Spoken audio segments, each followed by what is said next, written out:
இயேசு உங்களை நேசிக்கிறார். இந்த நாள் வேதாகம தியானத்திற்கு உங்களை அன்புடன் அழைக்கிறேன். நானோ தேவனை நோக்கி கூப்பிடுவேன், கர்த்தர் என்னை இரட்சிப்பார்.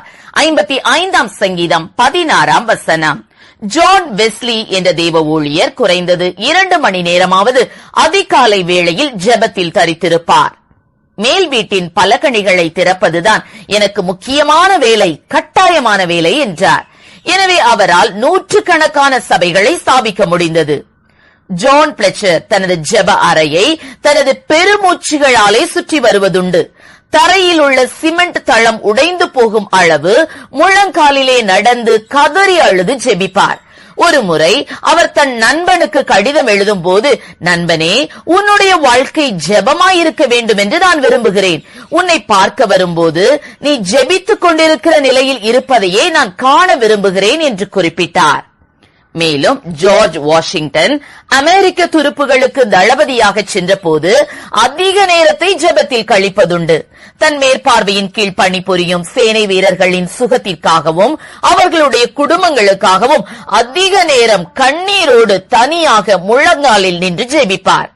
பின்னர் அவர் அமெரிக்க நாட்டின் ஜனாதிபதி ஆன பின்பும் இந்த பழக்கம் மாறவில்லை. எவ்வளவு வேலைகள் இருந்தாலும் சரியாக இரவு 9 மணிக்கு ஒரு சிறு விளக்கையும் எடுத்துக்கொண்டு ஒரு தனி அறைக்கு சென்று தாளிட்டுக் கொள்வார். ஜனாதிபதி மாளிகையில் வேலை பார்த்த அநேகர் இவர் சரியாக 9 to 10 மணி வரை என்ன செய்கிறார் என்று அறிந்து கொள்ள ஆசைப்பட்டனர். ஒரு நாள் ஒரு மனிதன் அவர் அறைக்குள் செல்வதை பார்த்து ஆவல் தாங்க முடியாமல் ரகசியமாக உள்ளே எட்டி பார்த்தான். அங்கே ஜார்ஜ் வாஷிங்டன் வேதாகமத்தை திறந்து வைத்துக் கொண்டு முழங்காலில் நின்று மிகவும் உருக்கமாக ஜெபித்துக் கொண்டிருப்பதை பார்த்து பிரமித்து போனான். ஆம், எனக்கு அருமையானவர்களே, நீங்கள் நல்ல வேலையில் இருக்கலாம், அரசாங்க அதிகாரியாக இருக்கலாம், வியாபாரியாக, தொழில் அதிபராக, என்ஜினியராக, டாக்டராக, கலெக்டராக இருக்கலாம். ஆயினும் ஜெபிப்பதை மறந்து விடாதிருங்கள். அநேகர் ஏழைகளாக கஷ்டத்தில் இருக்கும்போது அதிகமான நேரத்தை ஜெபத்தில் கழிப்பார்கள். தேவன் அவர்களை ஆசீர்வதித்து அவர்கள் வாழ்க்கையில் வெற்றியடையும் போது மிகவும் சுறுசுறுப்பாகி விடுவதால் தேவனை நினைக்கவோ அதிகமான நேரத்தை அவர் சமூகத்தில் செலவழிக்கவோ மறந்து விடுகிறார்கள். இது மிகவும் தவறு. தேவனுடைய உதவியால் ஆசீர்வாதங்களை அடைந்து வாழ்க்கையில் வெற்றி பெறும் நாம் வெற்றி பாதையில் தொடர்ந்து செல்லவும் தேவ ஆசீர்வாதம் எப்போதும் நம்மோடு இருக்கவும் அதிக நேரத்தை ஜெபத்தில் செலவிடுவது அவசியம். அரட்டை அடிப்பதற்கும் தொலைக்காட்சி பார்ப்பதற்கும் அதிக நேரத்தை செலவிடும் அநேகர் ஜெபிப்பதற்கு நேரமில்லை என கூறுவது பாவமாகும்.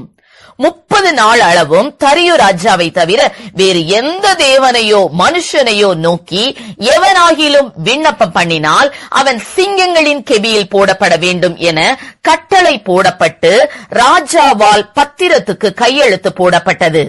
தானியேலோ அந்த பத்திரத்துக்கு கையெழுத்து வைக்கப்பட்டதென்று அறிந்த போதிலும் தன் வீட்டுக்குள்ளே போய் தன் மேல் அறையிலே எருசலேமுக்கு நேராக பலகணிகள் திறந்திருக்க அங்கே தான் முன் செய்து வந்தபடியே தினம் 3 வேளையும் தன் தேவனுக்கு முன்பாக முழங்காற்படியிட்டு ஜெபம் பண்ணி ஸ்தோத்திரம் செலுத்தினான்.